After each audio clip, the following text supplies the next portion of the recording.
Malam itu, suasana rumah sakit terasa lebih sunyi dari biasanya. Rumah sakit yang berada di pinggiran kota ini memang terkenal angker, apalagi jika sudah memasuki larut malam. Meski begitu, bagi Sinta, seorang perawat muda yang baru beberapa bulan bekerja di rumah sakit tersebut, suasana sepi seperti ini sudah menjadi hal biasa. Sinta dikenal sebagai perawat yang ramah dan berdedikasi tinggi. Ia selalu melayani pasien dengan penuh kasih sayang. Meskipun lelah karena harus bekerja hingga larut malam, Sinta selalu menampilkan senyum di wajahnya. Namun, siapa sangka bahwa malam itu akan menjadi malam terakhir bagi Sinta. Dr. Anton, seorang dokter bedah senior, diam-diam memperhatikan Sinta selama beberapa waktu. Anton dikenal sebagai dokter yang pandai, namun banyak rumor tentang perilakunya yang tidak pantas. Malam itu, setelah seluruh staf dan pasien tertidur, Anton mendekati Sinta yang sedang menyiapkan obat-obatan di ruang perawat. "Sinta, bisa kau bantu aku sebentar di ruang bedah?" tanyanya dengan suara lembut.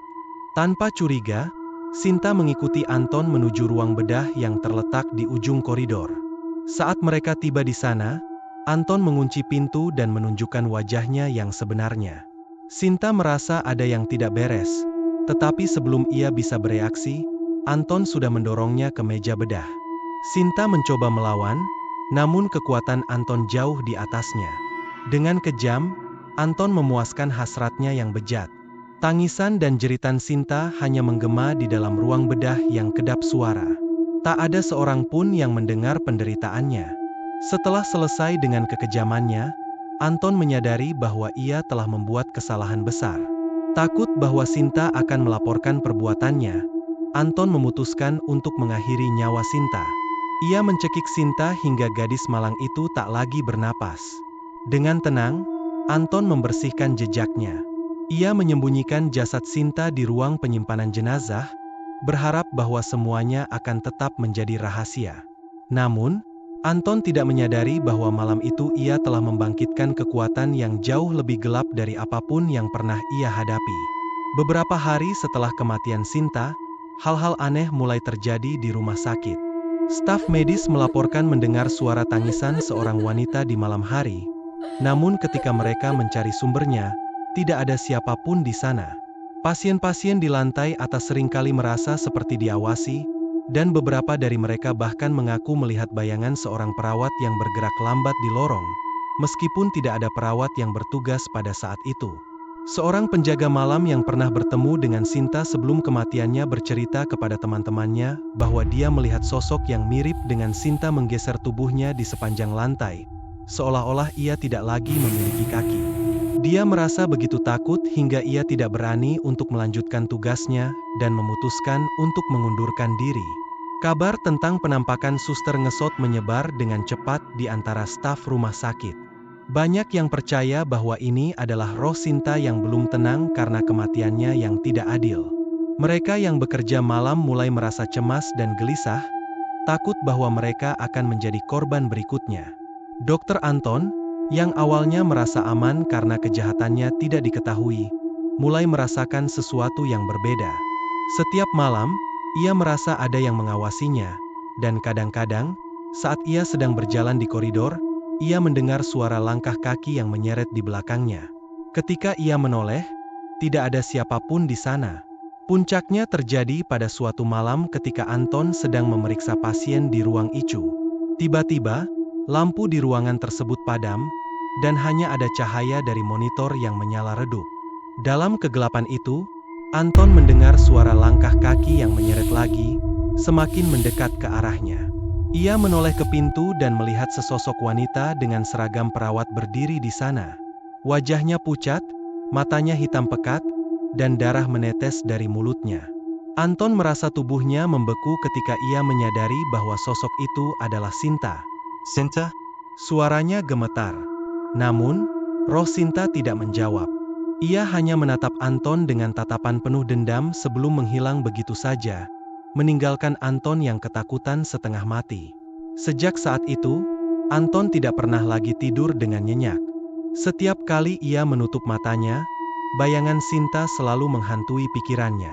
Anton mencoba untuk menenangkan dirinya dengan berdoa dan meminta bantuan dari seorang dukun. Tetapi tidak ada yang bisa menghentikan teror yang datang setiap malam. Sinta terus mendatangi Anton, kadang muncul di mimpinya, kadang saat ia terjaga. Setiap kali ia muncul, Anton merasa bahwa jaraknya semakin dekat, seolah-olah Sinta sedang menunggu saat yang tepat untuk membalas dendamnya. Semakin lama, kondisi mental Anton semakin memburuk. Ia mulai kehilangan fokus dalam pekerjaannya, sering membuat kesalahan yang membahayakan pasien. Teman-teman seprofesinya mulai curiga dengan perubahan drastis yang terjadi pada dirinya. Namun Anton menolak untuk berbicara tentang apa yang sebenarnya terjadi. Suatu malam, Anton memutuskan untuk mengakhiri semuanya. Ia tidak tahan lagi dengan teror yang terus menghantuinya. Dengan penuh ketakutan, ia pergi ke rumah sakit dengan niat untuk bertemu Sinta dan memohon ampun. Anton berjalan menyusuri lorong-lorong rumah sakit yang sepi, sambil terus memanggil nama Sinta. "Sinta, aku minta maaf. Aku mohon maafkan aku," teriaknya dengan suara putus asa. Namun, tidak ada jawaban. Rumah sakit tampak sunyi, hanya suara langkah kaki Anton yang menggema di seluruh koridor. Ketika Anton hampir menyerah, tiba-tiba ia melihat sosok Sinta di ujung lorong. Kali ini, Sinta terlihat jauh lebih menyeramkan. Kulitnya yang pucat tampak mulai membusuk, dan mata hitam pekatnya menatap Anton dengan penuh kebencian. "Maaf." Suara Sinta terdengar serak dan penuh amarah. "Tidak ada maaf untukmu, Anton." Anton merasakan ketakutan yang luar biasa. Ia mencoba untuk lari, tetapi kakinya seolah terpaku di tempat. Sinta mulai mendekat, tubuhnya menggeser di lantai dengan gerakan yang lambat namun pasti. Setiap kali Sinta mendekat, Anton merasa jantungnya berdetak semakin kencang. Ketika Sinta sudah berada sangat dekat dengan Anton, ia berhenti dan menatap Anton dengan tatapan yang penuh dendam. "Kau telah mengambil hidupku. Kini aku akan mengambil milikmu," bisiknya. Tiba-tiba, lampu rumah sakit padam, dan Anton merasakan sesuatu yang dingin menyentuh lehernya. Dalam kegelapan, ia merasakan Sinta mencengkeram lehernya dengan kekuatan yang luar biasa. Anton mencoba untuk berteriak, tetapi tidak ada suara yang keluar. Perlahan-lahan, cengkeraman itu semakin kuat, dan Anton merasakan hidupnya perlahan-lahan terlepas dari tubuhnya. Keesokan paginya, tubuh Anton ditemukan tergantung di dalam ruang bedah dengan wajah yang pucat dan mata terbuka lebar. Seolah-olah ia melihat sesuatu yang sangat menakutkan sebelum kematiannya. Tidak ada tanda-tanda kekerasan fisik, tetapi ruangan tempat Anton ditemukan dipenuhi dengan bau anyir yang aneh. Kematian Anton menjadi perbincangan hangat di rumah sakit. Banyak yang percaya bahwa ini adalah pembalasan dari Sinta yang meninggal dengan cara yang tidak wajar. Rumah sakit itu semakin dikenal sebagai tempat yang angker, dan banyak staf yang memilih untuk berhenti bekerja karena takut akan hal-hal gaib yang mungkin terjadi. Namun, teror di rumah sakit itu belum selesai. Setelah kematian Anton, penampakan Sinta masih sering terjadi.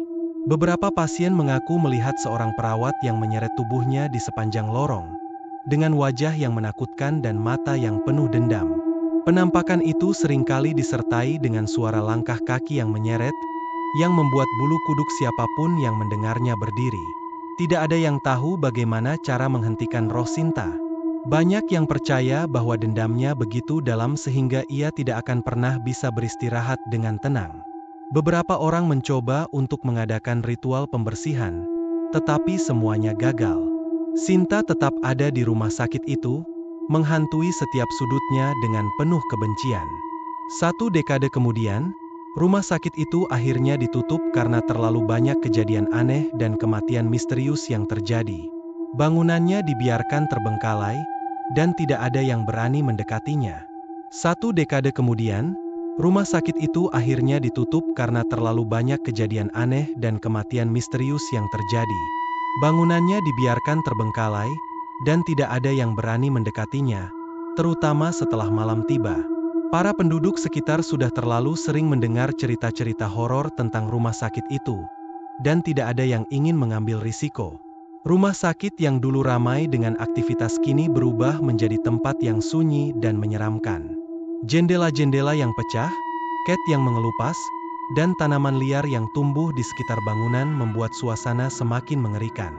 Namun, meskipun bangunannya sudah ditinggalkan, roh Sinta tetap tinggal di sana, seolah-olah terikat oleh dendam yang tak pernah terbalaskan. Pada suatu malam, sekelompok anak muda yang penasaran dengan cerita-cerita seram tentang rumah sakit itu memutuskan untuk menguji nyali mereka. Mereka datang dengan peralatan kamera dan senter, berharap bisa merekam sesuatu yang tidak biasa. "Ini dia, rumah sakit angker yang terkenal itu," kata Andi, salah satu dari mereka sambil menyalakan senter dan menerangi bangunan di depan mereka. "Kau yakin kita harus masuk?" tanya Rina yang tampak ragu. "Ayolah, kita hanya di sini untuk melihat-lihat. Tidak ada yang perlu ditakutkan." Meskipun dalam hati ia juga merasa sedikit cemas. Mereka masuk ke dalam bangunan yang gelap dan dingin, dengan hanya suara langkah kaki mereka yang menggema di seluruh lorong. Aroma kelembaban dan jamur menyengat hidung mereka, sementara kegelapan yang menyelimuti membuat suasana semakin mencekam. "Tunggu, kalian dengar itu?" kata Joko. Salah satu dari mereka tiba-tiba menghentikan langkahnya. Tanya Andi berusaha keras untuk tidak menunjukkan ketakutannya. "SSST. Dengarkan baik-baik," jawab Joko. Di tengah keheningan, mereka semua mulai mendengar suara yang samar, seperti langkah kaki yang menyeret di lantai. Suara itu semakin mendekat, dan setiap orang merasakan jantung mereka berdetak semakin kencang. Itu suara apa?" tanya Rina, suaranya bergetar. Tak lama kemudian, di ujung lorong yang gelap, mereka melihat bayangan seseorang. Bayangan itu semakin lama semakin jelas, menampakkan sosok seorang wanita berpakaian seragam perawat, dengan wajah pucat dan mata yang kosong. Darah tampak menetes dari bibirnya, dan sosok itu menyeret tubuhnya dengan cara yang mengerikan. "Astaga!" jerit Andi sebelum berbalik dan berlari. Mereka semua panik dan berusaha melarikan diri, namun roh Sinta tampaknya tidak akan membiarkan mereka pergi begitu saja. Suara langkah kaki yang menyeret semakin keras, seolah-olah mengejar mereka. Setiap lorong yang mereka masuki tampaknya tidak pernah membawa mereka keluar dari rumah sakit itu, seolah-olah mereka terjebak dalam labirin tanpa akhir. "Sinta, maafkan kami. Kami hanya ingin melihat. Kami tidak bermaksud mengganggu," Rina berteriak sambil berlari. Namun suaranya tenggelam dalam jeritan ketakutan yang semakin keras. Akhirnya, mereka menemukan pintu keluar, tetapi saat mereka mencoba membukanya, pintu itu terkunci rapat. Mereka terus menarik dan mendorong pintu itu dengan putus asa, namun tidak ada yang berhasil. Di balik punggung mereka, suara langkah kaki itu semakin mendekat, diikuti oleh bisikan-bisikan samar yang terdengar seperti kutukan.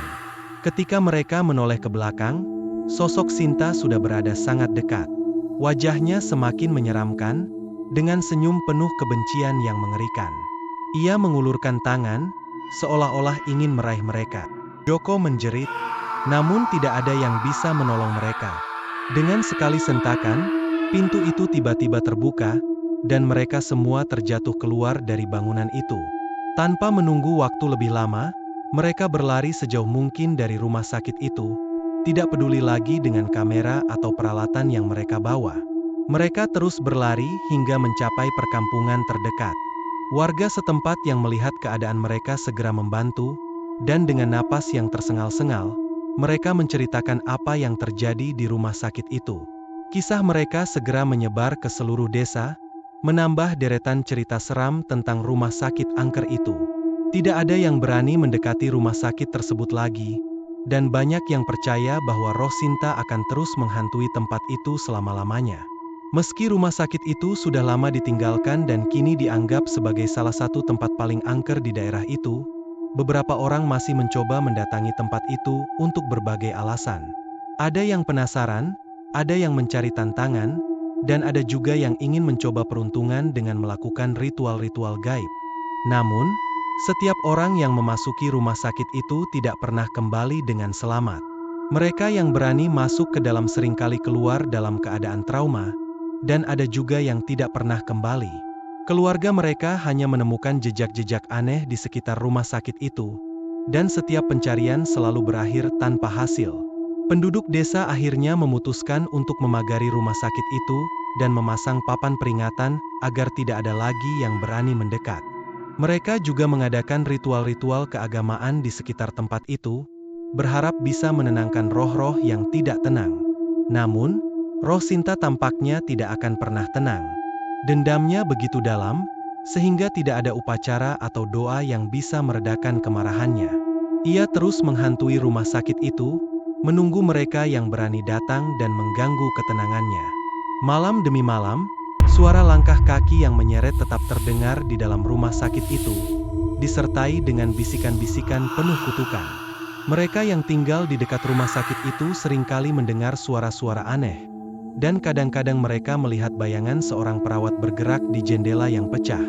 Roh Sinta kini menjadi legenda yang menakutkan di antara penduduk setempat. Tidak ada yang tahu bagaimana cara mengakhiri terornya, dan rumah sakit itu tetap menjadi simbol dari kemarahan yang tidak pernah mereda. Bertahun-tahun kemudian, seorang jurnalis muda bernama Arif datang ke desa tersebut untuk menelusuri kisah-kisah seram yang sudah terkenal. Ia ingin menulis artikel tentang rumah sakit angker itu, dan berusaha mengumpulkan informasi sebanyak mungkin. Arif mewawancarai penduduk setempat, mencoba menggali lebih dalam tentang peristiwa yang terjadi di masa lalu. Ia menemukan bahwa cerita tentang Sinta, suster yang dibunuh dengan kejam, adalah pusat dari semua teror yang terjadi di rumah sakit itu. Dengan tekad untuk mengungkap kebenaran, Arif mencoba mengakses catatan lama dari rumah sakit tersebut. Ia menemukan laporan tentang hilangnya Sinta secara misterius, namun tidak ada penyelidikan lebih lanjut yang dilakukan. Tampaknya kematian Sinta sengaja ditutupi oleh pihak rumah sakit untuk melindungi reputasinya. Arif juga menemukan catatan medis tentang Dr. Anton, yang dilaporkan bunuh diri beberapa hari setelah hilangnya Sinta. Catatan itu menyebutkan bahwa Dr. Anton mengalami gangguan mental yang parah sebelum kematiannya, yang membuatnya merasa bersalah dan ketakutan. Dengan semua informasi yang ia kumpulkan, Arif menyusun kembali kejadian yang sebenarnya. Ia menulis artikel yang mengungkap kebenaran tentang kematian Sinta dan Dr. Anton, serta bagaimana roh Sinta kini menghantui rumah sakit tersebut. Artikel itu diterbitkan dan segera menjadi sorotan. Banyak yang terkejut dengan kebenaran yang selama ini tersembunyi, dan cerita tentang roh Sinta kembali mengemuka. Namun, meskipun kebenaran telah terungkap, roh Sinta tetap tidak tenang. Ia terus menghantui rumah sakit itu, dan tidak ada yang tahu kapan atau bagaimana terornya akan berakhir. Rumah sakit itu kini menjadi tempat yang benar-benar terlarang. Bahkan dengan kebenaran yang sudah terungkap, tidak ada yang berani mendekati bangunan tua itu. Teror Sinta telah menjadi legenda yang abadi, dan rumah sakit itu tetap berdiri sebagai pengingat akan kekejaman yang pernah terjadi di dalamnya. Bagi mereka yang tahu cerita sebenarnya, rumah sakit itu bukan hanya tempat yang angker, tetapi juga tempat di mana keadilan tidak pernah tercapai. Roh Sinta mungkin akan terus menghantui tempat itu, mencari keadilan yang tak pernah ia dapatkan dalam hidupnya. Dan siapapun yang berani mengganggu ketenangannya akan merasakan kemarahan seorang suster yang tidak pernah bisa beristirahat dengan tenang.